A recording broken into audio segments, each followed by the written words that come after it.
بسم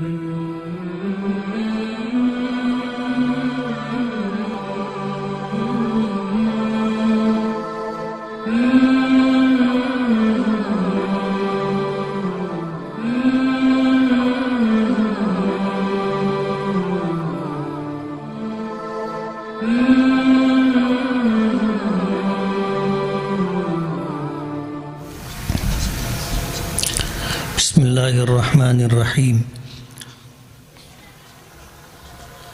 نحمده ونصلی علی رسولہ الکریم اما بعد قال النبی صلی اللہ علیہ وسلم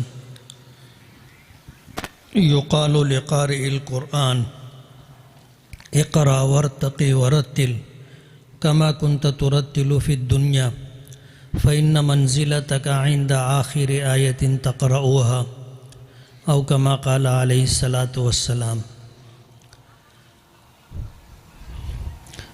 جامعہ ریاض الصالحین کے اس سالانہ پروگرام کی تقریب کے صدر محترم ادارہ حضا کے ذمہ دار مولانا عبدالقادر عودیہ صاحب، محتمم مولانا یوسف عودیہ صاحب، اسٹیج پہ تشریف فرما ہمارے ساتھی قاری احسان محسن صاحب، مولانا حسین صاحب، مانگرول شہر کے سیاسی، سماجی اور تعلیمی ذمہ داران اور عزیز طلبہ، رات کے تقریباً 11:15 بج رہے ہیں۔ پروگرام کافی دیر سے چل رہا ہے، تاخیر سے شروع ہوا۔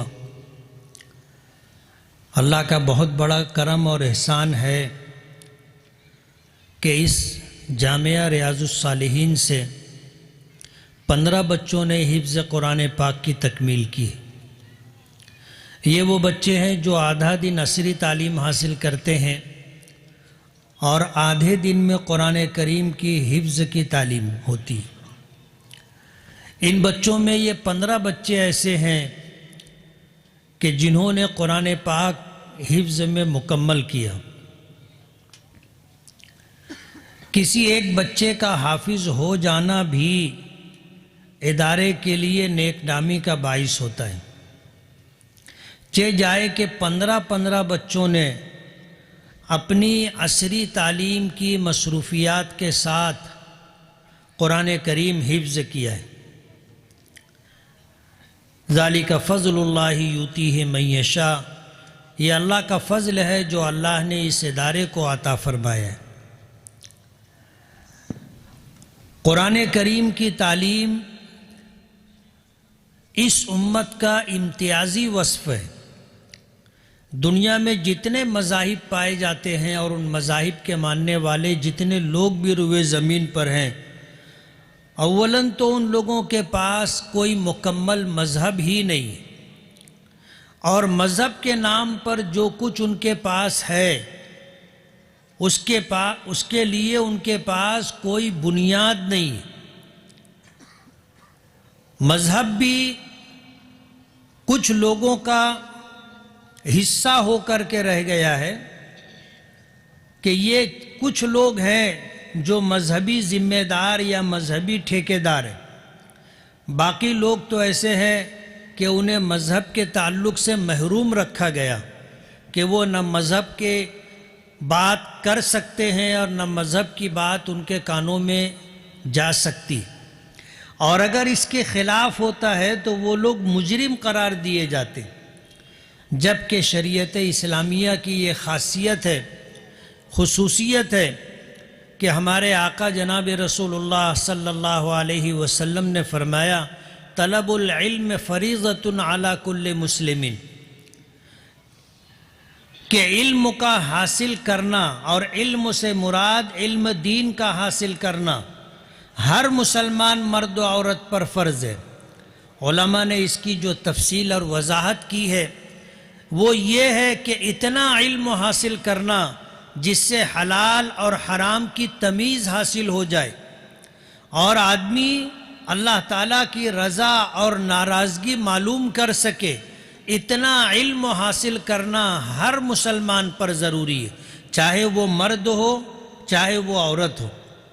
حضرت مولانا عبد القادر عودیہ صاحب نے اپنے اس شہر مانگرول میں لڑکیوں کی دینی بنیادی تعلیم کے لیے جامعہ روضۃ الصالحات کا قیام عمل میں لایا، جس کو آج تقریباً 29 سال مکمل ہو گئے۔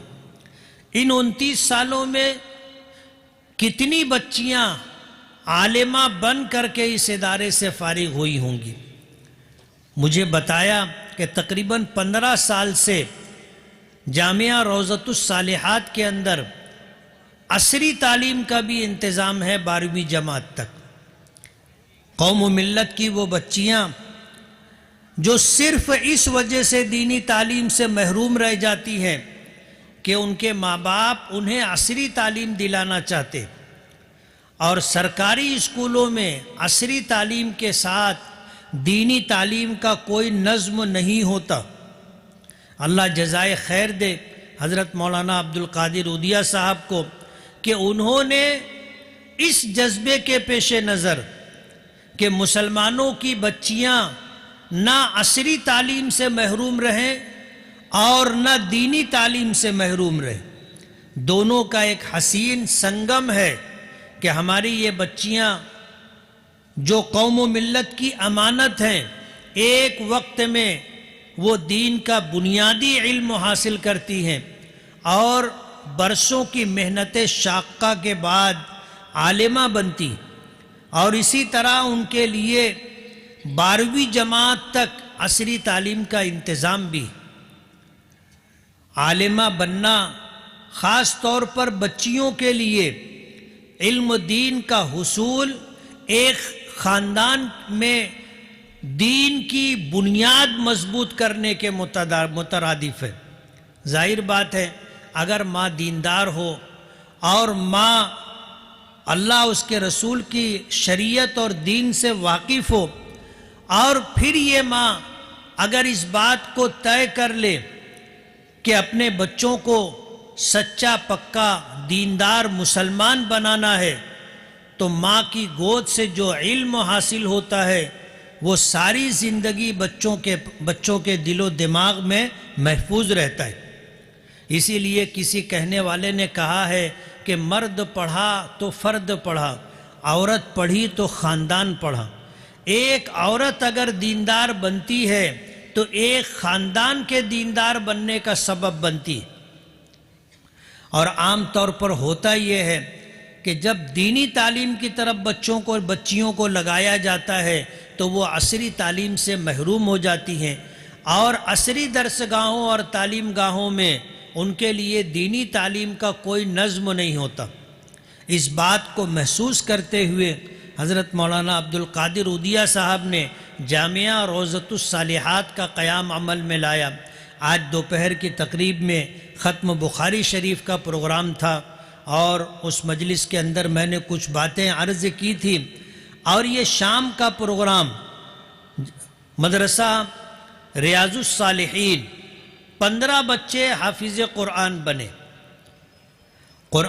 شریعت اسلامیہ کی یہ خاصیت ہے کہ اس کے لیے جو کتاب اللہ پاک نے ہمیں قرآن پاک کی شکل میں عطا کی ہے، اس کی حفاظت کا انتظام اللہ پاک نے خود اپنے ذمے لے رکھا ہے۔ قرآن کریم میں اللہ پاک کا ارشاد ہے اِنَّا نَحْنُ نَزَّلْنَا الذِّكْرَ وَإِنَّا لَهُ لَحَافِظُونَ، کہ ہم نے ہی قرآن پاک کو نازل کیا ہے اور ہم ہی اس کی حفاظت بھی کرنے والے۔ ماضی میں جن قوموں اور امتوں کو اللہ پاک نے آسمانی کتاب عطا کی تھی، وہ کتابیں آج اپنی اصلی شکل میں موجود نہیں ہیں۔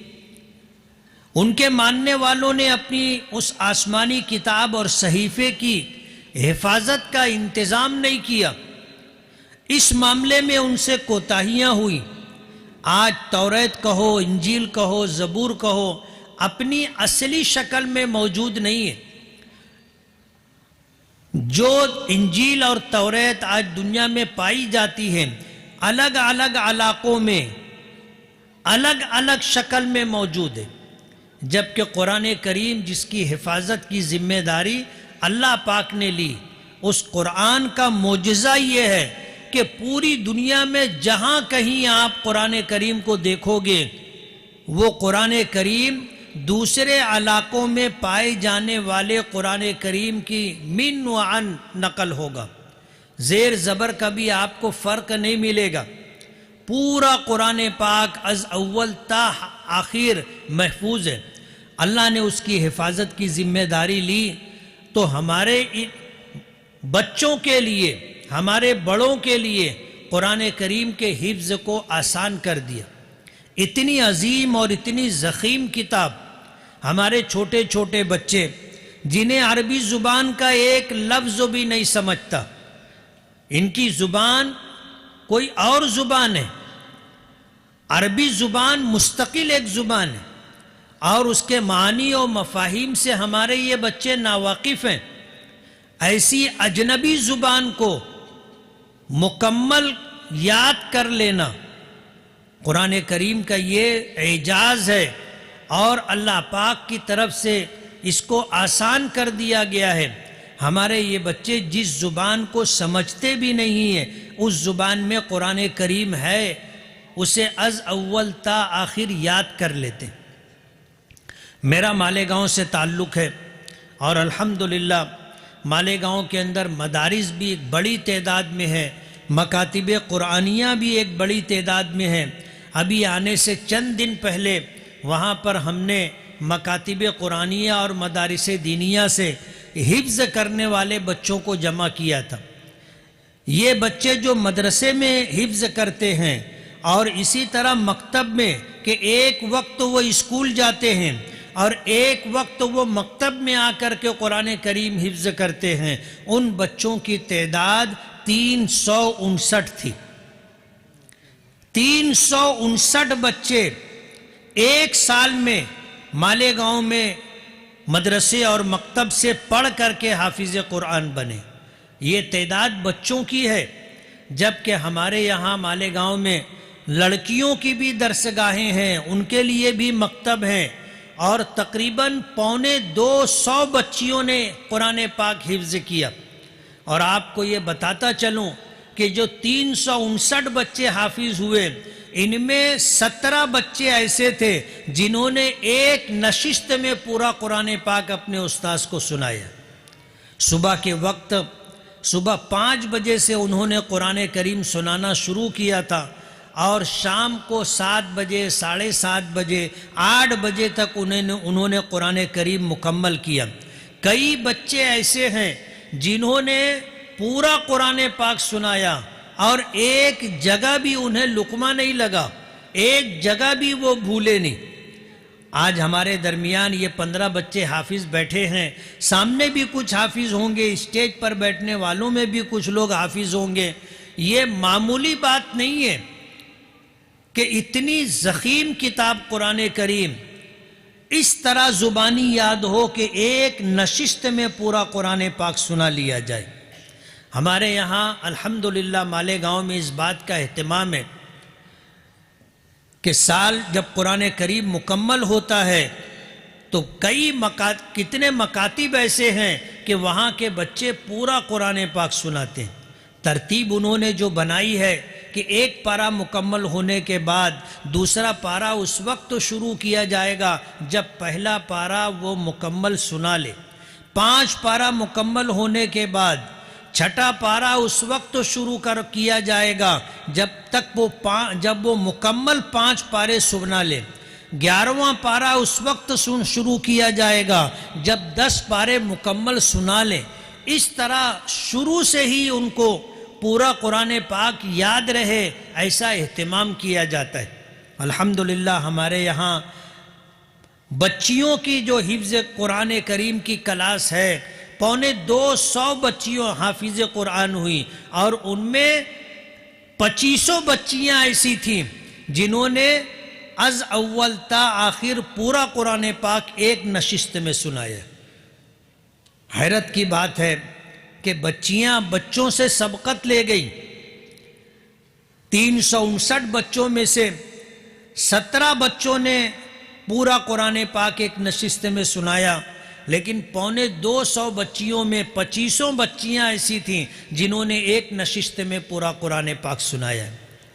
جو حافظ ہیں وہ جانتے ہیں کہ یہ آسان بات نہیں ہے کہ ایک نشست میں آدمی پورا قرآن پاک پڑھ لے۔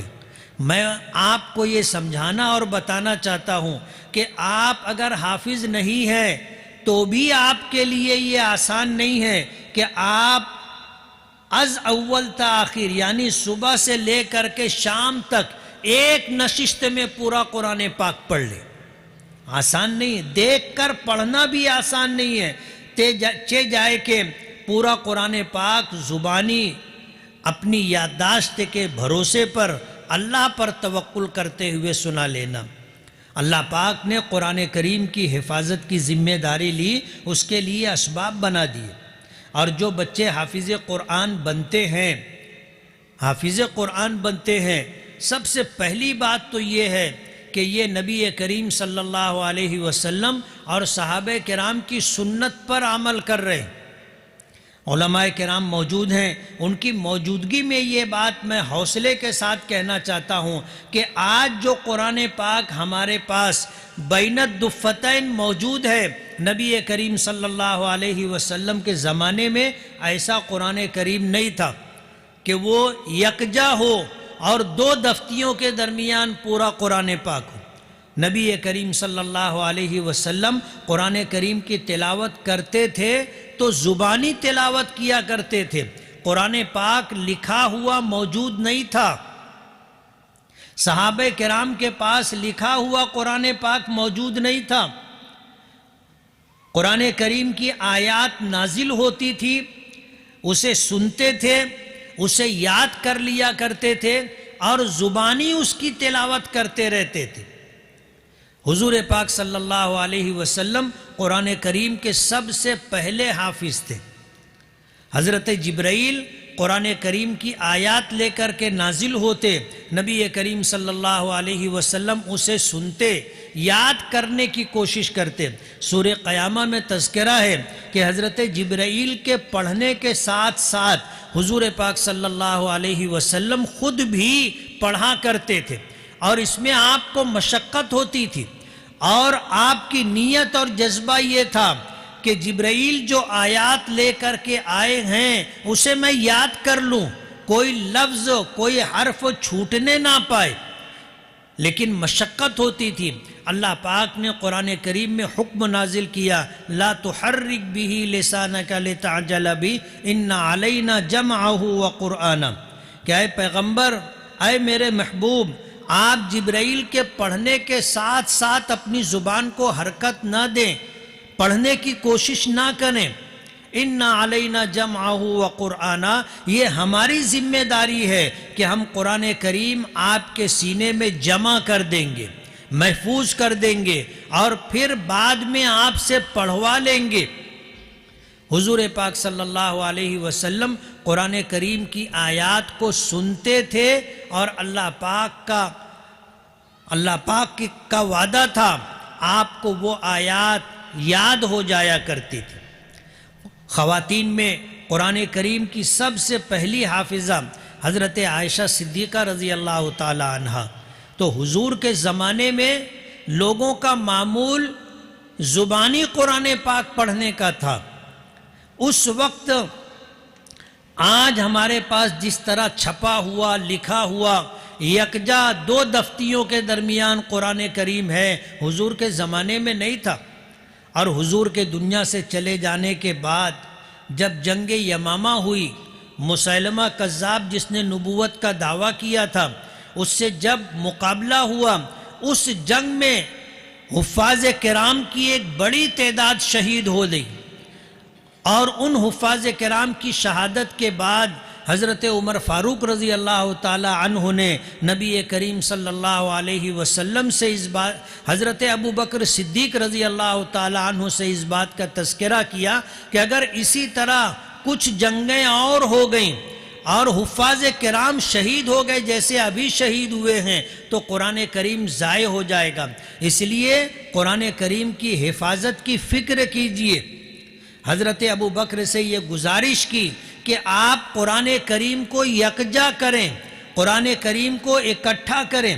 حضور کے زمانے میں جب قرآن کریم کی آیات نازل ہوتی تھیں تو کسی لکھنے والے صحابی کو حضور بلایا کرتے تھے، اور جو آیات نازل ہوتی تھیں وہ لکھوایا کرتے تھے، اور جو صحابی لکھتا تھا وہ ان لکھی ہوئی آیات کو لے جا کر اپنے پاس جمع کر لیتا تھا۔ اس زمانے میں قرآن کریم کا کچھ حصہ مختلف لوگوں کے پاس جمع تھا۔ حضور کے زمانے میں یکجا اس طرح قرآن کریم نہیں تھا۔ حضرت ابو بکر صدیق کو تردد تھا کہ جو کام نبی کریم صلی اللہ علیہ وسلم نے نہیں کیا ہے، ابو بکر وہ کام کیسے کرے گا؟ لیکن حضرت عمر تقاضا کرتے رہے اور حضرت ابو بکر سے بار بار اصرار کرتے رہے، تب جا کر کے حضرت ابو بکر فرماتے ہیں کہ حتی شرح اللہ صدری، اللہ نے میرے سینے کو اس کام کے لیے کھول دیا اور میں مطمئن ہو گیا کہ قرآن کریم کی حفاظت کے لیے اسے اکٹھا کرنا چاہیے۔ تو آپ نے ایک کمیٹی بنائی، حضرت ابی ابن کعب رضی اللہ تعالی عنہ کو اس کمیٹی کا ذمہ دار بنایا، صدر بنایا یوں سمجھ لو، اور اس کے بعد اس بات کا اعلان کروایا کہ جس کے پاس قرآن کریم لکھی ہوئی شکل میں موجود ہو اور اس کے پاس 2 گواہ بھی موجود ہوں، وہ اپنی پاس لکھی ہوئی آیات لا کر کے جمع کروائے۔ صحابہ کرام قرآن کریم کی آیات لکھی ہوئی شکل میں لا کر کے جمع کرنے لگے۔ آج جو قرآن پاک ہمارے سامنے مرتب ہے، حضور کے زمانے میں حضور نے فیصلہ فرما دیا تھا کہ سورتوں کی ترتیب کیسے ہوگی اور کون سی آیت کے بعد ہوگی اور اس کا نام کیا ہوگا، یہ سارا انتظام حضور پاک صلی اللہ علیہ وسلم نے کر رکھا تھا۔ حضرت ابو بکر صدیق نے حضرت ابی ابن کعب رضی اللہ تعالی عنہ کی سرکردگی اور سربراہی میں قرآن کریم جمع کرنا شروع کیا، اور الحمدللہ قرآن کریم اس طرح اکٹھا اور جمع ہو گیا۔ اور آج ہم جیسے لوگ جو عجمی ہیں، قرآن کریم کے معانی اور مفاہیم نہیں جانتے، ایسے لوگ بھی آج قرآن کریم موجود ہونے کی شکل میں قرآن کریم یاد کر لیتے ہیں، اور آج ہمارے یہ مدرسہ ریاض الصالحین کے 15 بچوں نے قرآن کریم حفظ کیا ہے۔ یہ اللہ پاک کی طرف سے درجہ بدرجہ قرآن کریم کی حفاظت کا انتظام ہے۔ اللہ پاک نے اپنے نبی کے ذریعے ہمیں اس بات کی خبر دی کہ جن لوگوں کو اللہ پاک نے قرآن کریم کا حافظ بنایا، اللہ انہیں جنت عطا کریں گے۔ میدان محشر میں یہ مرحلہ آئے گا کہ حافظ قرآن جس نے دنیا میں قرآن کریم حفظ کیا تھا اور اس کے احکامات پر عمل کرتا رہا، اور قرآن کریم کا یہ حفظ محفوظ رہے، باقی رہے، اس کے لیے کوشش کرتا رہا، کل قیامت کے دن اللہ کی بارگاہ میں جب پیش ہوگا تو اللہ پاک کی طرف سے یہ خوشخبری دی جائے گی کہ میں نے تیرے سینے میں اپنا یہ کلام جمع ہی اس لیے کیا تھا کہ تیری بخشش ہو اور تو جنت میں چلا جائے۔ حافظ قرآن کو جنت میں جانے کے بعد اللہ پاک یہ اعزاز دیں گے کہ اسے کہا جائے گا کہ قرآن کریم پڑھتا جا اور جنت کے درجات طے کرتا جا، اور دنیا میں جس طرح تو ٹھہر ٹھہر کر کے اطمینان سے قرآن کریم پڑھتا تھا، اسی طرح اطمینان سے تو قرآن کریم پڑھ، اور تیرے درجات کی بلندی کی انتہا وہاں ہوگی جہاں تو جا کر قرآن کریم مکمل کرے گا، پڑھتے پڑھتے جا کر کے رک جائے گا۔ اور ظاہر بات ہے جب قرآن کریم مکمل ہوگا اور سورہ ناس کی آخری آیت من الجنت والناس حافظ پڑھ لے گا تو اب آگے قرآن پاک نہیں ہے، رک جائے گا۔ قرآن کریم میں 6666 آیتیں ہیں۔ اگر ہم دیکھیں، اگر یہ مان لیں کہ ایک آیت پر ایک درجہ ملے گا تو یوں سمجھ لو حافظ قرآن کو جنت میں درجات کی بلندی 6666 آیت کے برابر ہوگی۔ اور صرف اتنا ہی نہیں، میدان محشر میں جب دنیا نفسی نفسی میں مبتلا ہوگی اور ہر ایک کو اپنی نجات کی فکر لگی ہوگی، ایسے موقع پر حافظ قرآن اور اس کے ماں باپ کو یہ اعزاز دیا جائے گا کہ حافظ قرآن کے ماں باپ نور کے منبر پر بیٹھے ہوں گے۔ اللہ تعالیٰ انہیں خلعت فاخرہ عطا کرے گا اور ان کے سر پر تاج ہوگا جو چاند اور سورج سے زیادہ روشن اور منور ہوگا۔ دیکھنے والے یہ سمجھیں گے کہ شاید یہ پچھلی امتوں کے انبیاء کرام ہیں۔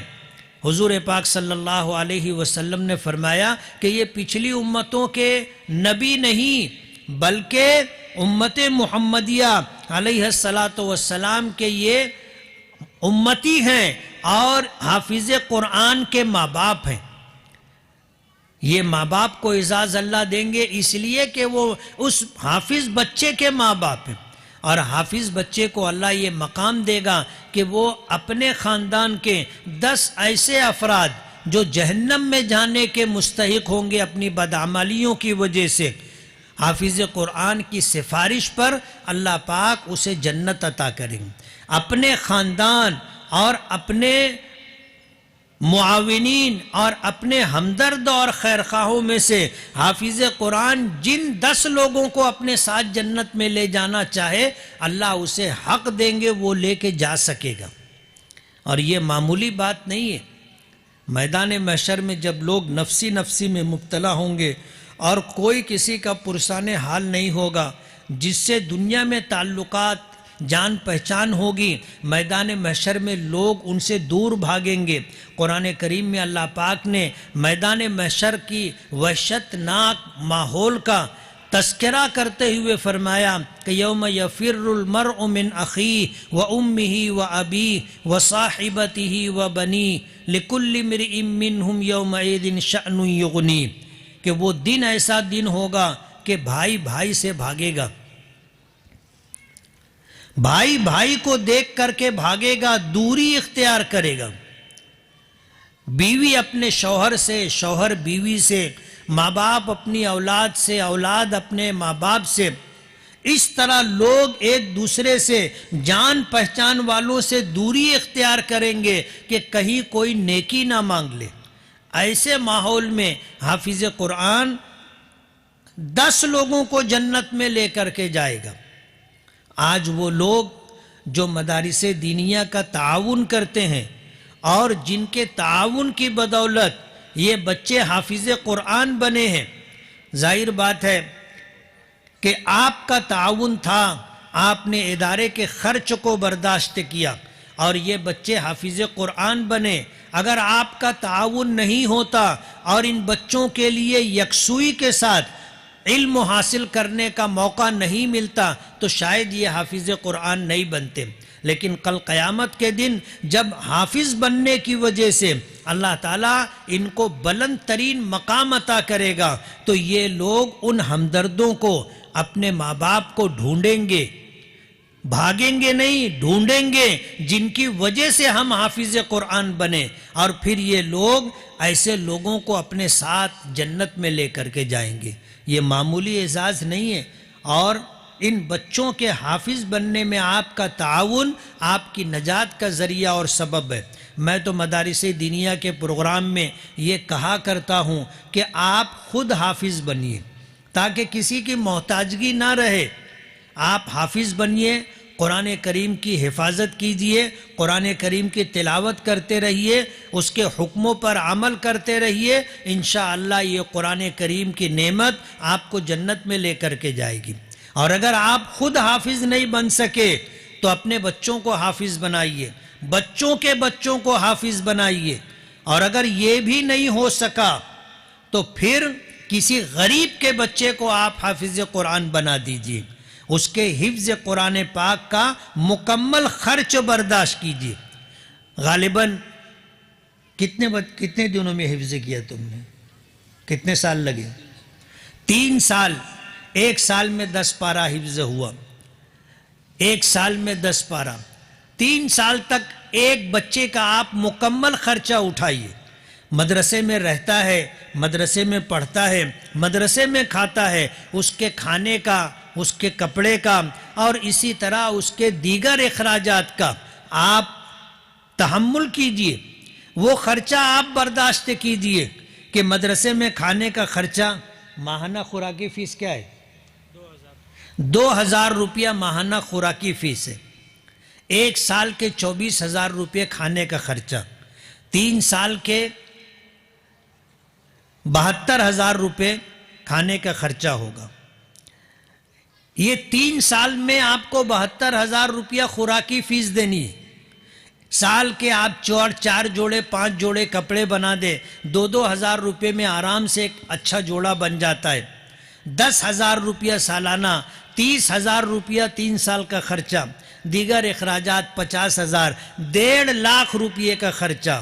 آپ راؤنڈ فگر 2 لاکھ پکڑ لیجئے، 2 لاکھ روپیے میں ایک بچہ حافظ قرآن بن جائے گا، اور یہ خرچ آپ نے برداشت کیا ہے، تو یہ 2 لاکھ روپیے کے بدلے میں آپ حافظ قرآن کے طفیل جنت میں چلے جائیں گے۔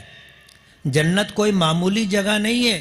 حدیث پاک میں آتا ہے ما لا عین رأت ولا اذن سمعت ولا خطر علی قلب بشر، نہ کسی آنکھ نے دیکھا، نہ کسی کان نے سنا، اور نہ کسی کے دل پر اس کا حقیقی تصور گزر سکتا ہے۔ جنت ایسی جگہ ہے۔ حدیث پاک میں آتا ہے کہ جنت میں ایک کمان کے بقدر جگہ پوری دنیا، اور دنیا میں جو کچھ ہے، جتنا مال و دولت لوگوں کے پاس ہے، اور جتنی قیمتی دھات زمینوں میں ہے، یہ سب مل کر کے، سونا چاندی ہیرے جواہرات موتی سب مل کر کے ایک کمان کے بقدر جنت کے زمین کے اس ٹکڑے کی قیمت نہیں بن سکتی۔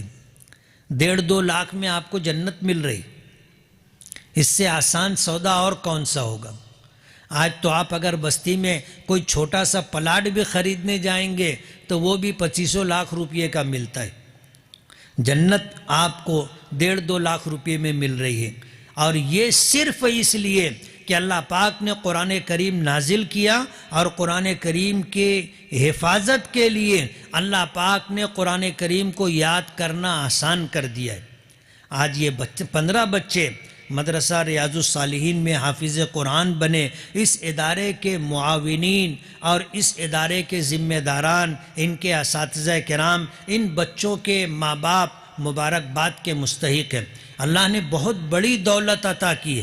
آج چاہے ہمیں اس کی اہمیت اور قدر و قیمت کا اندازہ نہ ہو، لیکن کل جب میدان محشر میں دنیا نفسی نفسی میں مبتلا ہوگی، اس وقت جب یہ بچے آپ کی نجات کا اور جنت میں لے جانے کا ذریعہ بنیں گے، تب آپ کو احساس ہوگا کہ قرآن کریم کا حافظ بننا اللہ پاک کی کتنی بڑی نعمت ہے۔ میں مولانا عبدالقادر صاحب، مولانا یوسف صاحب، ادارے کے تمام ذمہ داران، صدر و اراکین، اساتذہ کرام اور ادارے کے تمام معاونین کو دل کی گہرائیوں سے مبارکباد دیتا ہوں، اور یہ امید دلاتا ہوں کہ انشاءاللہ آپ کی یہ خدمت آپ کے لیے نجات کا، آپ کے لیے بخشش مغفرت کا سبب اور ذریعہ بنے گی، اور یہ خدمت انشاءاللہ آپ کو جنت میں لے کر کے جائے گی۔ وآخر دعوانا ان الحمدللہ رب العالمین۔